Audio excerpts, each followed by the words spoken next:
If you have a favorite hydrangea growing in your garden and you've always wanted to try your hand at propagating it to see if you can create more of that lovely shrub, well, that's what we're gonna do in today's video. I'm Devin Wallien and I'm gardening here in Westchester, Pennsylvania. Welcome to Plant Vibrations. Now I'm here with a hydrangea paniculata, but this could also be done with hydrangea quercifolia, hydrangea macrophylla, hydrangea arborescens, all of the different hydrangeas, as well as many other shrubs.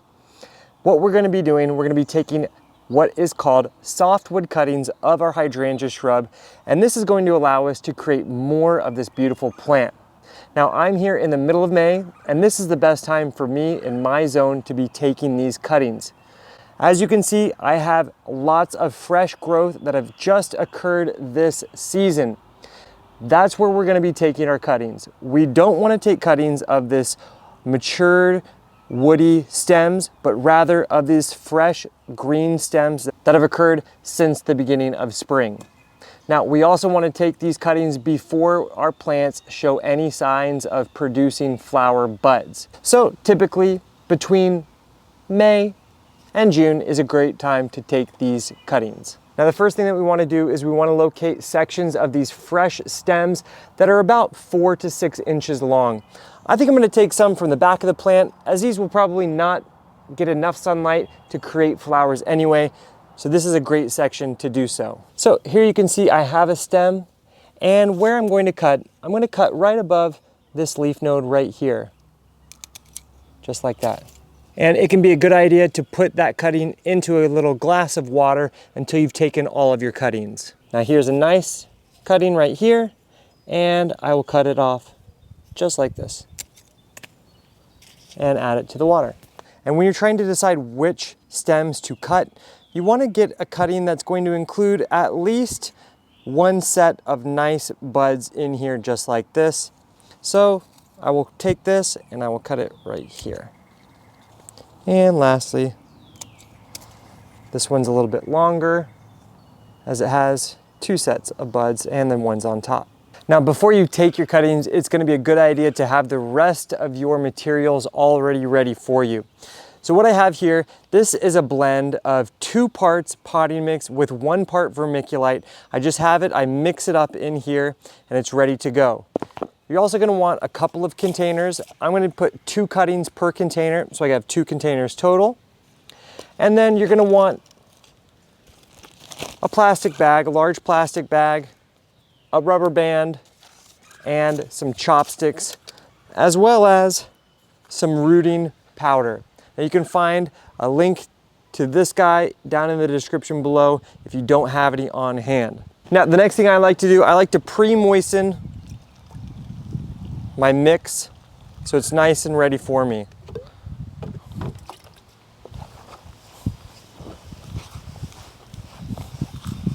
You don't want it to be soupy or a soppy mess, but you do want it to be nice and fully hydrated, 100%.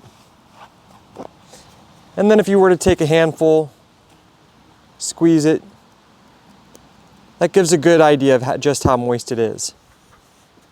All right. From there, I'm going to fill up both of my containers. And now they are ready to go. All right, so now it's time to prepare our cuttings. First thing we're going to do is we're going to remove this lower stem. We don't need that. We're going to cut back that leaf, and that leaf, because this node is where roots will emanate from in the future. Then with these, I'm going to cut these back by about half.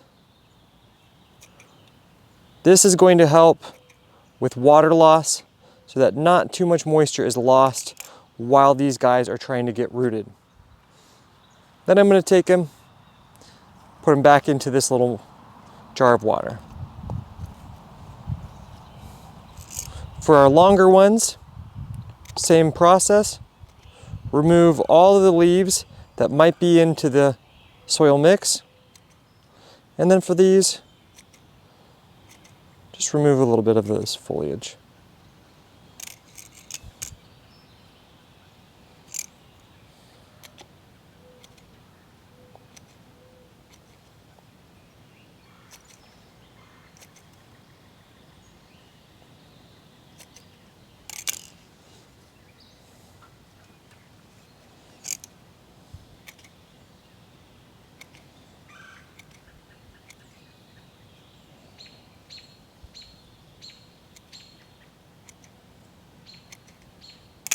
That one looks good just like that. Next, we're gonna take one of our chopsticks and we're gonna make a little hole about 3 inches deep. 2 in each pot, 1 for each cutting. Next comes the rooting powder. With our cutting, we're going to dip it in there so that the entire base of that cutting is covered in our rooting hormone. And if you do have a section that doesn't quite reach into that container, you can just sprinkle it on just along this node.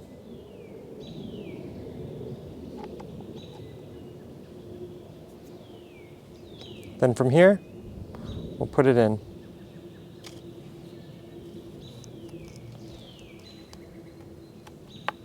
You may need to widen that hole a little bit because you don't want that rooting hormone to get brushed off as you place it into the container. Well, it looks like just one of those nodes is going to be in here anyway, so that is irrelevant at this point. And for the next one, same thing. Just kind of get it in there, just like that. Make a little bit bigger hole.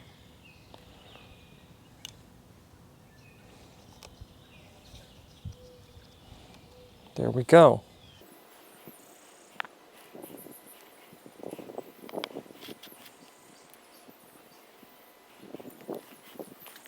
Now this looks like it has too much leaf material, so I'm going to take a little bit off. This one as well. And those look pretty good.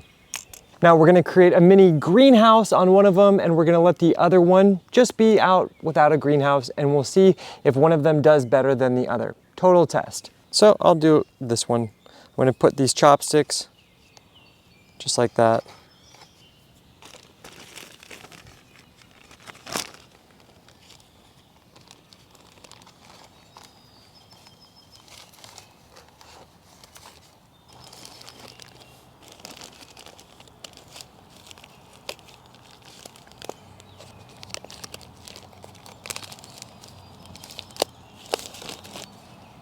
And in the greenhouse, I will just make a couple little holes. A hole there.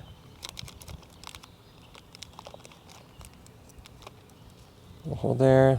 Now the most important thing to do is to keep these in an area that's going to be covered, that doesn't get any direct sunlight or rainfall. This can be the hardest part. The most challenging thing is to find a good location that's outside for these guys.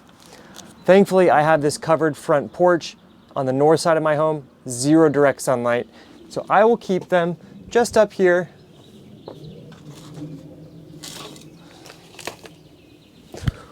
Where I can keep an eye on them to make sure that they stay moist at all time, never too wet, definitely never too dry, and hopefully they should root within the next 2 to 4 weeks. So I'll be keeping an eye on them, and if I see any changes, I'll let you know. So we took our cuttings just yesterday, and look, it's already getting floppy.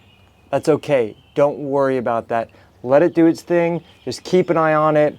If you see that the leaves are starting to wilt, that's your cue to reduce the moisture by cutting even more of that foliage off. Just cut some of the remaining leaves a little bit smaller, and that'll help reduce that potential for wilting.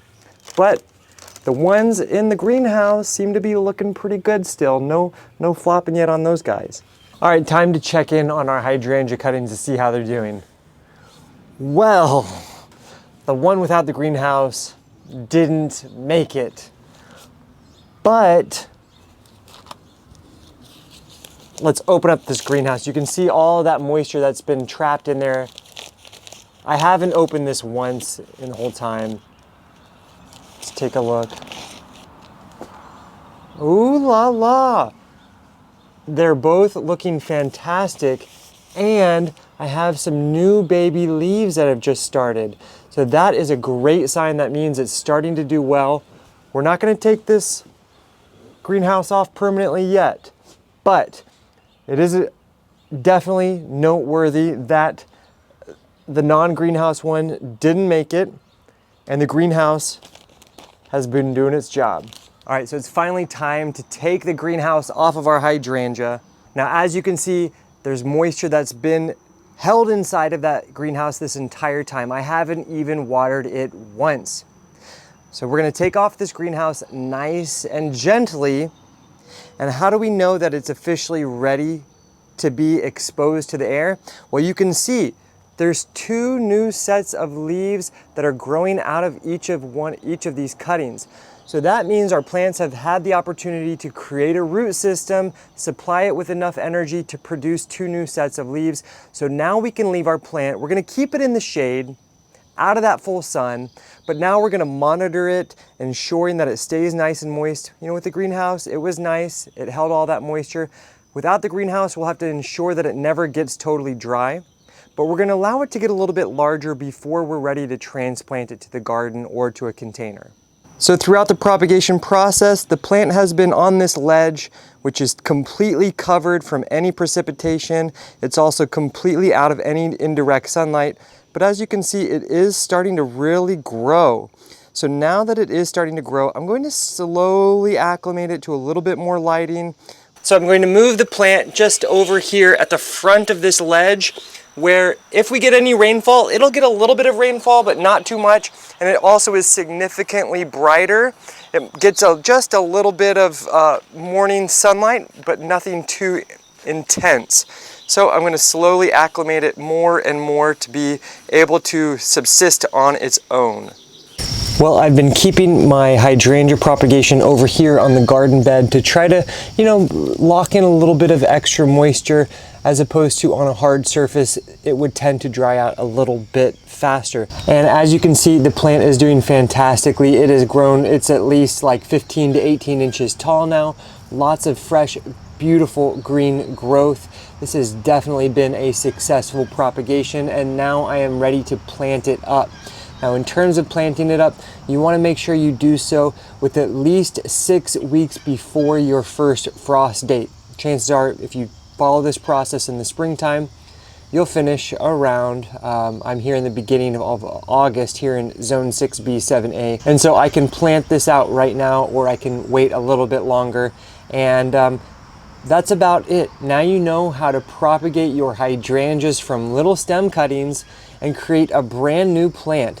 You can do this over and over and over again and create so many more beautiful plants for free in your garden. Just takes a little bit of time, a little bit of patience, and lots of love. If you enjoyed the video, give it a like, subscribe to our channel. We have hundreds and hundreds of videos all about growing plants. Thanks for joining me here on Plant Vibrations. I'll catch you later. Ciao.